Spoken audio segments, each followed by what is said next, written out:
لیکن پیغمبر اکرم نے دفاعی جنگیں لڑی ہیں، زیادہ تر پیغمبر کے اوپر حملے ہوئے ہیں۔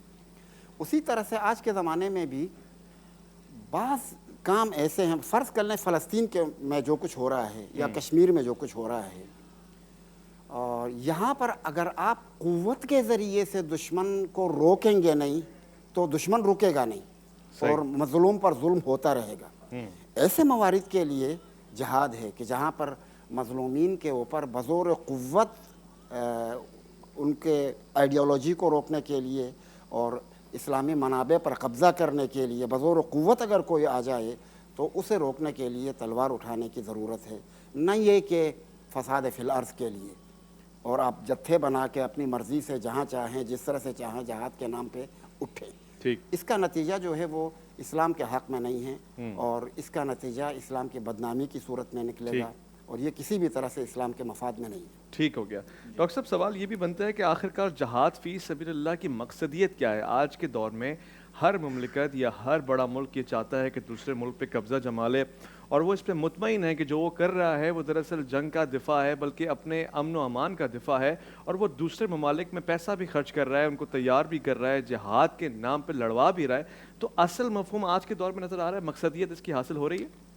دیکھیے اویس بھائی، نبی کریم صلی اللہ علیہ وسلم نے 27 غزوات 27 جنگوں میں خود حصہ لیا ہے، اور 50 سے زائد وہ جنگیں ہیں جن میں اپنے صحابہ کرام رضوان اللہ تعالی علیہم اجمعین کو اپنا امیر بنا کر آگے روانہ فرمایا ہے۔ جی، حضور علیہ الصلوۃ والسلام نے خود یہ بیان فرمایا کہ دین اسلام کے 5 ارکان ہیں، لیکن جو اسلام کی سب سے بلند ترین چوٹی ہے وہ الجہاد ہے۔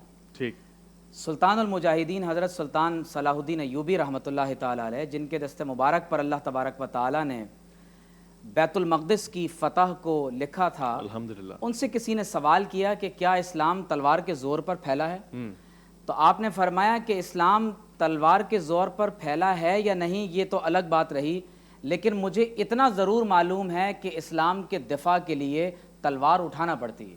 اچھا، اب آپ دیکھیے کہ قرآن مجید میں جو مقاصد کی آپ نے بات کی ہے، میں یہ سمجھتا ہوں کہ اگر 2 باتیں ہماری سمجھ میں آ جائیں تو جہاد کے فلسفے کو ہم بہت بہتر انداز سے سمجھ سکتے ہیں۔ پہلی بات تو یہ کہ جنگ کے 2 پہلو ہیں، ایک ہے پرپز آف وار اور دوسرا ہے ایٹیکیٹس آف وار، جنہیں ہم علت القتال اور آداب القتال کہتے ہیں۔ صحیح، انٹرنیشنل ہیومینیٹیرین لا، جنہیں آپ جنیوا کنونشنز یا ہیگ کنونشن کی بنیاد پر جو معاہدات وجود میں آئے ہیں، جنہیں آپ جنگوں کا عالمی قانون کہتے ہیں اور اردو میں اسے جنگوں کا بین الاقوامی قانون انسانیت کہا جاتا ہے، وہ صرف آداب القتال سے تعلق رکھتا ہے، اس میں جنگوں کے آداب تعلیم کیے جاتے ہیں۔ اس میں پرپز آف وار کیا ہے، جنگ کیوں لڑی جاتی ہے، اس سے بحث نہیں کی جاتی، جبکہ اسلام کا جو قانون جہاد ہے اسے قانون سیر کہا جاتا ہے۔ اچھا، ہمارے ہاں حضرت امام محمد رحمۃ اللہ علیہ نے جو کتابیں رقم کی ہیں، جن میں سیر کبیر اور سیر صغیر ہیں، امام سرخسی نے جس طرح سے سیر کبیر کی شرح السیر الکبیر کے نام سے لکھی ہے، اس سے پہلے اگر آپ جائیں تو امام اعظم ابو حنیفہ اور قاضی ابو یوسف اور امام اوزائی کی کتابیں ملتی ہیں، اور سب سے پہلی کتاب امام زید علیہ السلام نے اس پر لکھی جو المجموع الفقہی کی، خود مجاہد بھی ہیں، اور المجموع الفقہی میں انہوں نے پورا ایک باب کتاب السیر کے نام سے رقم کیا۔ تو بتانے کا مقصد یہ ہے کہ جب تک آپ پرپز آف وار، علت القتال اور آداب القتال کو جوڑ کر نہیں سمجھیں گے، اس وقت تک جہاد کا مفہوم سمجھ میں نہیں آئے گا۔ اس طرح میں نے پہلے کہا کہ جہاد کا مقصد کیا ہے، اذن للذین یقاتلون بانہم ظلموا، ظلم کی سرکوبی کے لیے اللہ تعالیٰ نے فرمایا وقاتلوہم حتی لا تکون فتنہ ویکون الدین کلہ للہ، فرمایا کہ فتنے کی سرکوبی کے لیے، اقامت دین کے لیے، اور پھر ان لوگوں سے قتال کیا جائے گا جو آپ سے قتال کر رہے ہیں، اور غربا اور مساکین اور مظلومین کی مدد کے لیے تلوار اٹھائی جائے گی۔ یاد رکھ لیجئے کہ اگر کسی کا مقصد کھوپڑیوں کے مینار بنانا ہے، بلڈ شیڈ کرنا ہے، امپیریلزم ہے، زمین پر قبضہ کرنا ہے، وسائل پر قبضہ کرنا ہے، کسی کمزور قوم کو اپنا غلام بنا کر رکھنا ہے، تو ظاہر ہے اس کے نزدیک جنگ لڑنے کا طریقہ اور ہوگا۔ پھر آپ ہیروشیما اور ناگاساکی پر ایٹم بم بھی ماریں گے، آپ افغانستان پر مدر آف آل بامز بھی فائر کریں گے، آپ فلسطین، کشمیر اور دنیا کے تمام تر خطوں میں 60 لاکھ سے زائد مسلمانوں کا کچھ تو خون بھی کریں گے۔ لیکن اگر آپ کے پیش نظر اعلاء کلمت اللہ ہے، اگر آپ کے پیش نظر ظلم کو ختم کرنا ہے، فساد فی الارض کو ختم کرنا ہے، تو یقیناً پھر کیفیت یہ ہوگی کہ اذا جاء نصر اللہ والفتح، دنیا نے یہ منظر نہ اس سے پہلے کبھی دیکھا، نہ قیامت تک آپ دیکھ سکیں گے کہ حضور علیہ الصلوۃ والسلام جب فتح مکہ کے موقع پر مکہ میں فاتح بن کر داخل ہو رہے ہیں تو آقا علیہ الصلوۃ والسلام نے صرف اپنے نہیں ان تمام جانی دشمنوں کو معاف کر دیا جنہوں نے ظلم و ستم کے پہاڑوں کو توڑا تھا۔ پھر آپ کو یہی مثال بیت المقدس کی فتح کے موقع پر آپ کو سلطان صلاح الدین ایوبی کی صورت میں نظر آتی ہے کہ ایک ایسا وقت ہے کہ جب کروسیڈز کے نتیجے میں 490 ہجری میں بیت المقدس پر قبضہ ہوتا ہے اور صرف 70,000 سے زائد مسلمان بیت المقدس کے صحن میں ذبح کر دیا جاتے ہیں، اور خود ایک عیسائی جرنیل کہتا ہے کہ جب میں گھوڑے لے کر اندر داخل ہوا تو گھوڑے کے گھٹنوں تک مسلمانوں کا خون بھرا ہوا تھا، اور جب سلطان 90 برس کے بعد بیت المقدس کو آزاد کرتے ہیں تو تمام تر یہودیوں کو، عیسائیوں کو جو جنگ پر آمادہ نہیں ہیں، انہیں ایک عام امان دی جاتی ہے اور فتح مکہ کی سنت کو زندہ کیا جاتا ہے۔ تو میں یہ سمجھتا ہوں کہ نبی کریم صلی اللہ علیہ وسلم کی ایک حدیث شریف ایسی ہے کہ جس سے یہ تمام تر باتیں اویس بھائی واضح ہو جاتی ہیں۔ آپ صلی اللہ علیہ وسلم نے فرمایا، بڑی قابل توجہ حدیث ہے، فرمایا الغزو غزوان، جنگ دو قسموں کی ہوتی ہے۔ اچھا، الغزو غزوان، اور حضور نے فرمایا جنگیں دو قسم کی ہیں، فرمایا فَأَمَّا مَنِ ابْتَغَى وَجْهَ اللَّهِ، جس نے جہاد میں اللہ کی رضا کو طلب کیا، وَأَطَاعَ الْإِمَامِ، مسلمانوں کی ریاست کی کہ سربراہ کی اطاعت کی۔ ٹھیک ہے، یعنی ایسا نہیں ہے کہ آپ ایک اپنا ذاتی جتھا بنا لیں، نان اسٹیٹ ایکٹر کے طور پر آپ عالمی طاقتوں کے ہاتھوں میں کھیلنے لگیں اور مسلمان ممالک کو ڈی اسٹیبلائز کر کے آپ یہ چاہیں کہ مسلمانوں کا ہی خون بہا کر آپ جہاد کر لیں گے۔ تو فرمایا وَأَطَاعَ الْإِمَامِ، مسلمانوں کے امام کی اس نے اطاعت کی، وَأَنفَقَ الْكَرِيمَ، حلال مال خرچ کیا، وَيَاسَرَ الشَّرِيكَ، اپنے شریک بھائی مجاہد کی مدد کی، اور وَاجْتَنَبَ الْفَسَادَ، فساد سے خود کو بچا لیا۔ تو فرمایا ایسے مجاہد کی نیند بھی اجر و ثواب ہے، اس کی بیداری بھی اجر و ثواب ہے۔ فرمایا وَأَمَّا مَنْ غَزَا فَخْرًا وَرِيَاءً، اگر دکھاوے کے لیے اور فخر کے لیے جنگ کی، وَسُمْعَةً وَعَصَى الْإِمَامِ، اور امام وقت کی، اپنے ملک کے سربراہ کی نافرمانی کی، اپنے طور پر ایک جتھا بنا لیا، وَأَفْسَدَ فِي الْأَرْضِ، زمین میں فساد برپا کرتا رہا اور ریاکاری کے لیے، نافرمانی کے لیے جنگ و جدال کرتا رہا، فرمایا فَإِنَّهُ لَمْ يَرْجِعْ بِالْكِفَافِ، فرمایا وہ ہمیشہ جہاد کے ثواب سے محروم ہو، وہ محروم رہے گا۔ تو میں یہ سمجھتا ہوں کہ اگر جنگ کے آداب اور جنگ کے مقصد کو پیش نظر رکھیں، اور صحابہ کرام رضوان اللہ تعالی علیہم اجمعین نے جو مثالیں قائم کی ہیں، آپ اندازہ کیجئے کہ حضرت جلیبیب رضی اللہ تعالیٰ عنہ حضور علیہ السلام کے ایک سیاہ فام صحابی ہیں، اپنے جہیز کا یعنی سامان خریدنے کے بجائے گھوڑا، تلوار اور ڈھال خریدی اور میدان جنگ میں چلے گئے، اور قربان جائیں کہ صحابہ فرماتے ہیں کہ چہرے پر نقاب لگایا ہوا تھا، صرف ان کی سیاہ کلائی سے ہم دیکھ رہے تھے کہ کوئی سیاہ فام مسلمان ہے جو اپنی جان حضور کے نام پر قربان کرنے کے لیے آیا ہے۔ جب جنگ ختم ہوئی تو حضور علیہ الصلوۃ والسلام شہداء کے اجساد میں کسی کو تلاش کر رہے تھے، تو پوچھا یا رسول اللہ کسے ڈھونڈتے ہیں؟ فرمایا میں جلیبیب کو تلاش کرتا ہوں۔ سیاہ فام ایک مسلم مجاہد تھے، صحابی رسول تھے، جسم پر 70 سے زائد زخم تھے۔ حضور علیہ السلام نے ان کے سر کو اپنی گود میں رکھا اور فرمایا کہ یا جلیبیب انت منی و انا منکا، اے جلیبیب تم مجھ سے ہو اور میں تم سے ہوں۔ یقیناً حضرت حنظلہ ہوں جو غسیل الملائکہ ہیں، حضرت جلیبیب ہوں، حضرت سیدنا فاروق اعظم خلافت راشدہ کے پہلے شہید، عثمان غنی خلافت راشدہ کے دوسرے شہید، سیدنا علی المرتضیٰ خلافت راشدہ کے تیسرے شہید، اور اس کے بعد جب یہ قربانیوں کا سلسلہ کربلا تک پہنچتا ہے تو میں یہ سمجھتا ہوں کہ ہمیشہ کے لیے قیامت تک آنے والے مسلمانوں کے لیے یہ ایک روشن مثال قائم کر دی گئی ہے کہ جہاد کیا ہے اور فساد کیا۔ واضح کر دیا آپ نے بہت ہی اچھے انداز سے۔ علامہ صاحب یہاں گفتگو سے میں نے ایک سوال اخذ کیا، آپ کی اجازت ہو، یہاں پہ بات ہو رہی ہے جہاد کی، اور پھر ڈاکٹر صاحب نے ایک خوبصورت سا منظر پیش کیا کہ اتباع امام ہونی چاہیے، اتباع امام ہو تو جہاد ہے، یعنی کہ جو حاکم ہے، جو اس وقت اللہ کے حکومت میں یا اللہ کے عطا کیے ہوئے نظام میں مملکت کو سنبھالا دے رہا ہو، جو امیر کہلائے، تو اس زاویے میں ہم جو خود سے اپنی جماعت بنا کے نکل جاتے ہیں کسی بھی طور سے، اس کی قطعاً اجازت نہیں ہونی چاہیے۔ یہ تو حاکم وقت کا کام ہے کہ وہ جہاد کا حکم دے۔ بسم اللہ الرحمن الرحیم۔ آداب جہاد میں چند چیزیں بہت ضروری ہیں۔